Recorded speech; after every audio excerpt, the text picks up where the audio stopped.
Hi, welcome to Knits Up. I'm Mindy, your hostess, otherwise known as Knitter CNY. I'm coming to you from upstate New York, otherwise known as the greater Syracuse suburbs. I am off of Oneida Lake and Oneida River. If you ever are in the area, Oneida Lake and Oneida River are lovely places to fish and spend a little bit of time.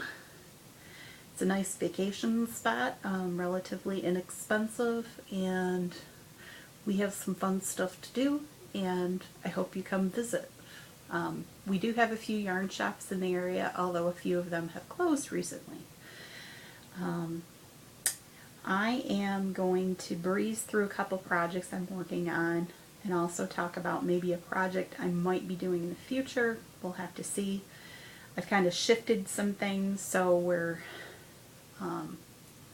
there's not much progress to report since last week, but I thought I'd show you what I have so far so that you can see if I'm doing anything that's interesting for you.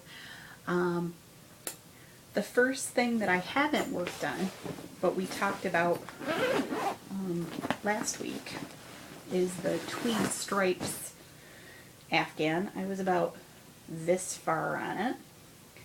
I should probably just finish it and call it boy colors and be done with it, but silly me, 6 weeks, well, 4 weeks, 5 weeks before high school graduation in New York State, I decided, oh, that's not the right blanket.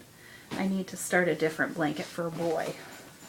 So I pulled out some Deborah Norville Everyday Soft Worsted and started working on that. I did some black at the bottom, and then I did the color Winding River, which is also a soft worsted, which is a print. It's got blues and blacks and browns, and I'm using a size K, which is a 6.5 millimeter hook.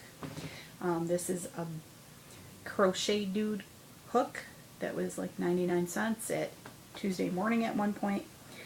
I counted, I have 12 skeins of the variegated, so I should have more than enough to do an afghan for, or a blanket for a 6-foot tall high school graduating senior boy.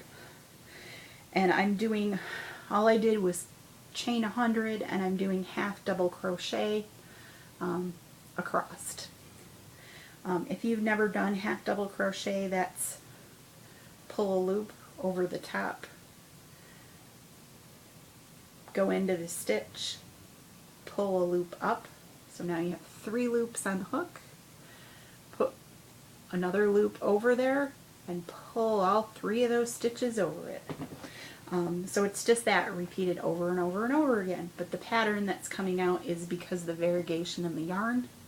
If I was doing shorter strips, like narrower strips, there would be more solid chunks of color up.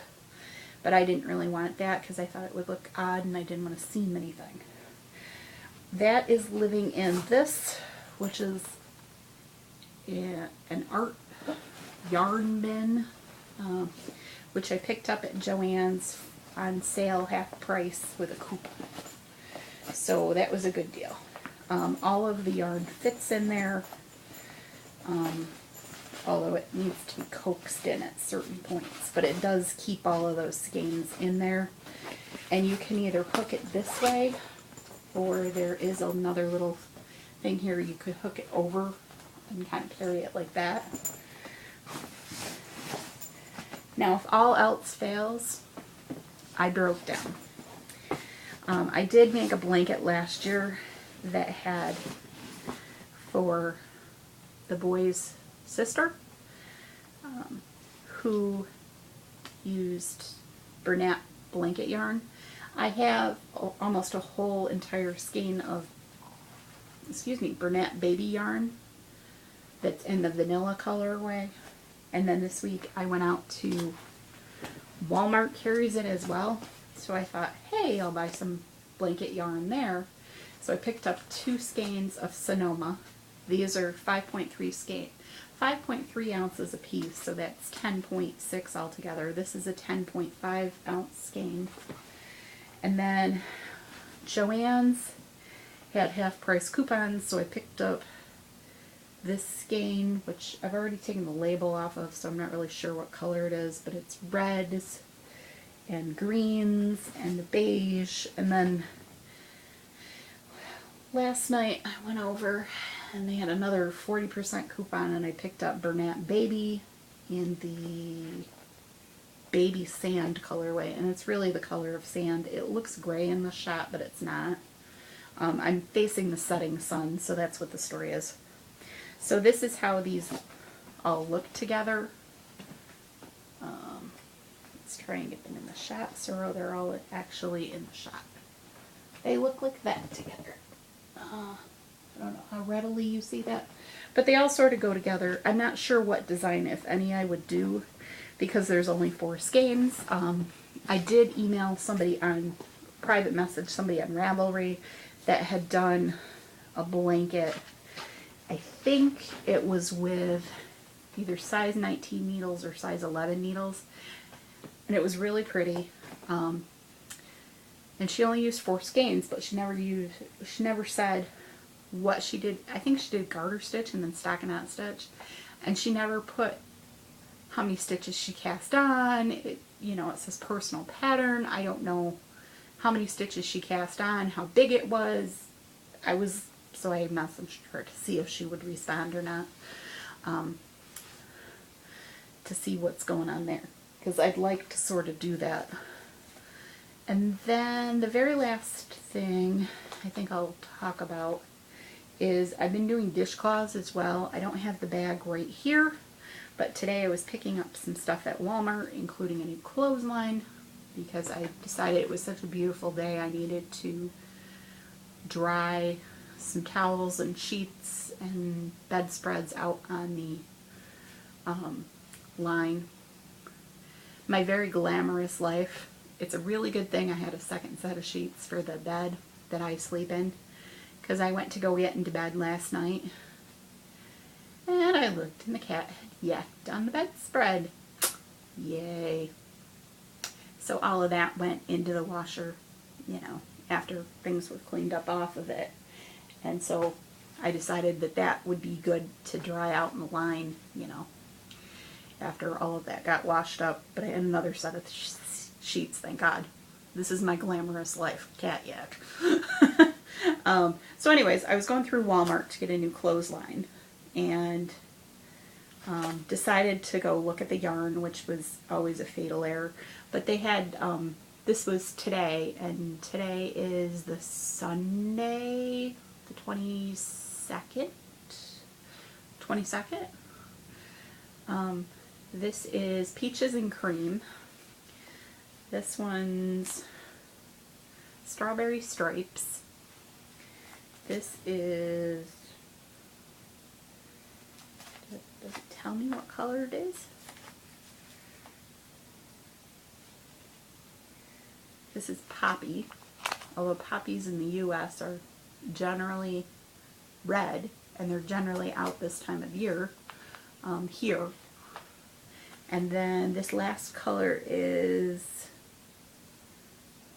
Ahoy Ombre, that has oranges and teals in it. This will probably go to a friend of mine who loves teal, even though her kitchen is red, but that'll work. And they were on sale for $1.50, $1.50 a piece US. And that was in my Walmart, which is in Cicero, New York. So it wasn't too bad. Finished mowing my lawn today. The lilacs are in bloom. The apple tree is in bloom. I'll try and get some photos of that and stick them at the end here. And I think we're coming up on 10 minutes, so I think we are done.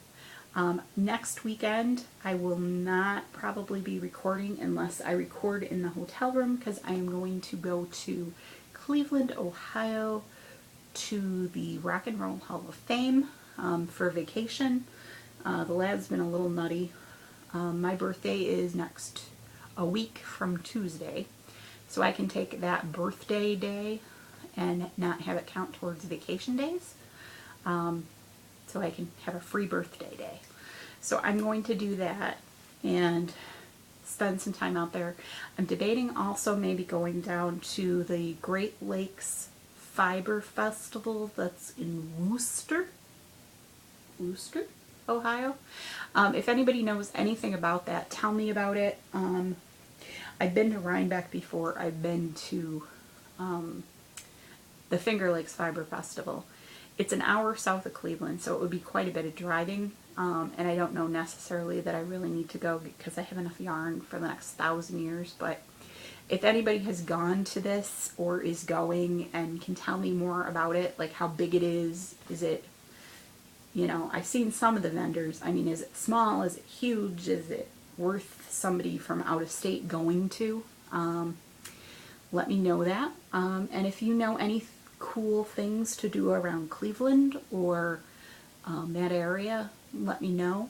I know the Rock and Roll Hall of Fame is there. I'm assuming there's some sort of beach on Lake Erie or something. I'm going to try and get a room with a jacuzzi or a pool at least in the building and use that. And I'll leave early Saturday morning and then be back Monday or Tuesday because I've got time to play with, so I don't have to come back on Memorial Day when everybody's had 14 bazillion beers and is trying to navigate home, which is never a good scene. So I may wait till Tuesday to come home when everybody's sobered up and on their way to work the next day. I hope that you all have a great Memorial Day weekend, and obviously if the holiday is not really about barbecues and drinking, it's to remember our servicemen and women that have died in defense of our country, have passed on, and to remember any service personnel that have been passed on. I'm reading to my dad, it's either Unbroken or Unbreakable, I can't remember, Unbroken, about Louis Zamperini. It was made into a Disney movie, Olympic runner, and Army Air Corps. I've never seen the movie. I know some of the story, but not too much. My father's almost blind now in the nursing home, so this book was on sale for $3 at Ollie's discount store, so I picked it up and I started reading it to him. We're just getting into, we've gotten past the Olympics part. He's joined the service now, and he's done his first bombing run at Wake. So I've gotten past that, and I'll learn more as I read out loud. I'm not reading ahead or anything like that. It's written very well. It's by the same woman that wrote Seabiscuit, that was also turned into a Disney movie a few years ago. So if you, like I said, if you know anything about Cleveland or any other exciting things, or you want to tell me about anything, please feel free to post in the group. And I hope you guys do have a great Memorial Day weekend and spend it with family and friends. And also take a moment to remember service personnel that have passed on. Have a great weekend. Bye-bye.